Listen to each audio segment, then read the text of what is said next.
వీకోట మండలంలో మాజీ మంత్రి అమర్నాథ్ రెడ్డి సమక్షంలో 20 కుటుంబాలు టీడీపీ పార్టీ తీర్థం పుచ్చుకున్నాయి. చిత్తూరు జిల్లా పాలమనేరు నియోజకవర్గం వీకోట మండలం చింతమాకులపల్లి పంచాయతీ కంచిమిట్టపల్లెలో వైకాపాకు చెందిన 20 కుటుంబాలు మాజీ మంత్రి అమర్నాథ్ రెడ్డి సమక్షంలో తెలుగుదేశం పార్టీ తీర్థం పుచ్చుకున్నారు. ఈ సందర్భంగా ఆయన పార్టీలో చేరిన వారికి కండువా కప్పి సాదరంగా ఆహ్వానించారు.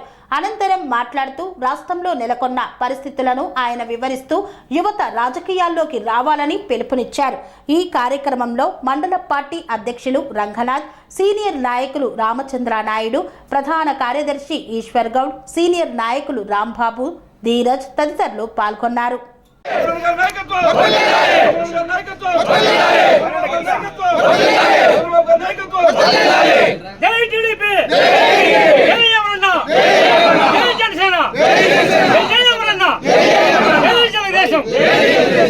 మన చింతమాకలపల్లి గ్రామ పంచాయతీ నందు కాంతిమట్లపల్లి గ్రామం నందు వైసీపీ పార్టీ నుండి ఈ రోజు తెలుగుదేశం పార్టీలో చేరుతున్న సుమారు 20 కుటుంబ సభ్యులందరికీ కూడా పేరు పేరున తెలుగుదేశం పార్టీ తరఫున ప్రత్యేక ధన్యవాదాలు తెలియజేస్తున్నాం. ఈ రోజు అందరూ కూడా చూస్తున్నారు, ఈ రోజు ఈ భారతదేశంలో మన ఆంధ్రప్రదేశ్ కి చంద్రబాబు నాయుడు ముఖ్యమంత్రి లేకపోతే ఈ గత 5 సంవత్సరాల నుండి ఏ విధంగా తయారైందనేది కూడా ప్రతి ఒక్కరు కూడా గమనిస్తున్నారు, ప్రతి ఒక్కరుగా తెలుసు. ఈ రోజు భారతదేశంలో రాజధాని లేని రాష్ట్రం ఏదన్నా ఉంది అంటే ఒక ఆంధ్రప్రదేశే. ఇదే విధంగా మరీ జగన్మోహన్ రెడ్డి వస్తే గ్రామాలు కానీ ఊర్లో ఉన్న భూములు పాసుబుక్కులు కానీ గ్రామానికి సంబంధించిన రోడ్లు కానీ మొత్తం కూడా వాళ్ళు ల్యాండ్ వాళ్ళు చేసుకుంటారనేది కూడా ఇప్పుడు కట్టు తెలుస్తా ఉంది. ఎందుకంటే ఈ రోజు భూమి పాసుబుక్ మన అబ్బా మన తాత సంపాదించిన బుక్కుల్లో ఈ రోజు ముఖ్యమంత్రి గారి ఫోటో వేస్తున్నారు.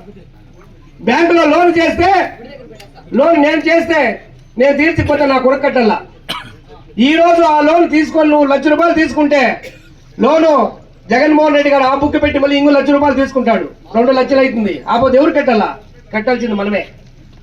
ఈ విధంగా ఈ రోజు ఎందుకు చెప్తున్నానంటే ఈ రోజు సచివాలయానికి ఆ భూములు ఇచ్చిన రైతులు అమరావతిలో 35,000 మంది రైతులు భూములు ఇచ్చి ఈ రోజు 35,000 ఎకరాల సెక్రటరియట్ కడితే దాన్ని చంద్రబాబు నాయుడు కట్టితే దానికి కూడా 350 కోట్ల రూపాయలు ఈ రోజు లోన్ తాకట్టు పెట్టి తీసుకోవాలంటే ఏ విధంగా ఉందో ప్రతి ఒక్కరు కూడా ఆలోచించాలి. ఎండిపోయినటువంటి పరిస్థితి కనపడతా ఉంది. అదొక్కటి చాలు ఉదాహరణ.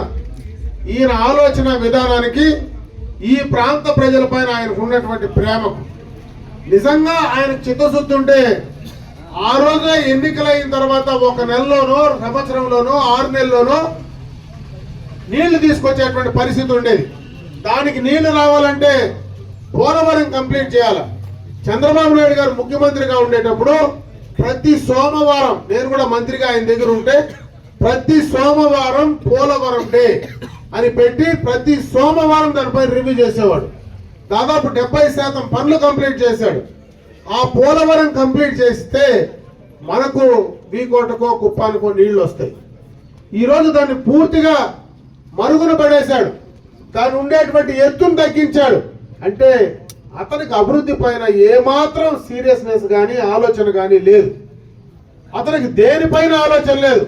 కనీసం కుటుంబ సభ్యుల పైన కూడా ఆలోచన లేని వ్యక్తి ఎవరైనా ఉంటారనేది ఒకసారి ఆలోచించాలి. ఈరోజు పేపర్లో చూసింటారు మీరు, 2 చెల్లెళ్ళు, వాళ్ళ చిన్నాయన కూతురు, ఆయన సొంత చెల్లెలు, 2 చెల్లెళ్ళు మాట్లాడేటువంటి మాటలు వింటే నిజంగా ఆలోచన కలిగినోడు, జ్ఞానం ఉన్నోడు ఎవరైనా ఈ రాష్ట్రంలో జగన్ కోటేస్తారా? ఎవరైనా వేసే ఆలోచన ఉందా? మూర్ఖులు తప్పించి ఆ పార్టీకి, జగన్మోహన్ రెడ్డికి ఓటేసే వాళ్ళు ఉండరనే దానికి ఉదాహరణే వాళ్ళ సోదరి మనల్ని అని చెప్పి తెలియజేసుకుంటున్నారు. ఆ రోజు ఎన్నికలకు ముందు అన్ని కూడా ఎన్నికలు వస్తే ఏదో రకమైనటువంటి మాటలు చెప్పి మభ్య పెట్టడం. ఆ రోజు కోడికత్తి వచ్చా, వాళ్ళ చిన్నాయన పైన గొడ్డలు వచ్చా.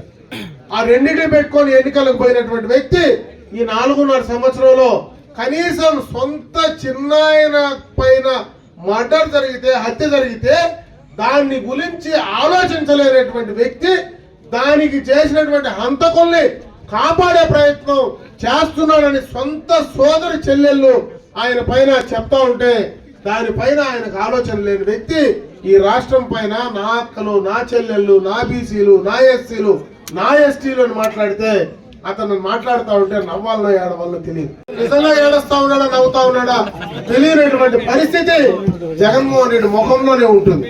అంటే అటువంటి వ్యక్తి ఈ రాష్ట్రానికి ముఖ్యమంత్రి కావడం, ఈ రాష్ట్రానికి ముఖ్యమంత్రి అయ్యి తలలేని మొండే శ్రీ అవధూతాశ్రమము బోధానంద సత్యారామూర్తి ఆర్యుల గోసేవాశ్రమము మరియు వృద్ధాశ్రమము పడాల.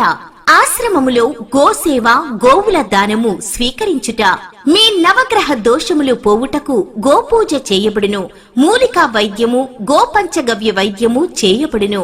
యంత్రములు, తావీదులు ఇవ్వబడును. శాంతి హోమములు చేయబడును. మీ ఆత్మీయుల పుట్టినరోజు, పెళ్లి రోజు మరియు వర్ధంతి వంటి ముఖ్యమైన దినములలో గోసేవ లేదా అన్నదానం చేయదలిచిన వారు సంప్రదించండి. మా వృద్ధాశ్రమంలో ఖాళీలు కలవు. చేరదలిచిన వారు సంప్రదించండి. శ్రీ శ్రీ శ్రీ స్వామి బోధానందగిరి శ్రీ అవధూతాశ్రమము, అయ్యప్ప స్వామి గుడి దగ్గర, పడాల, తాడేపల్లిగూడెం 2. Cell numbers 7981356374, 96180341138.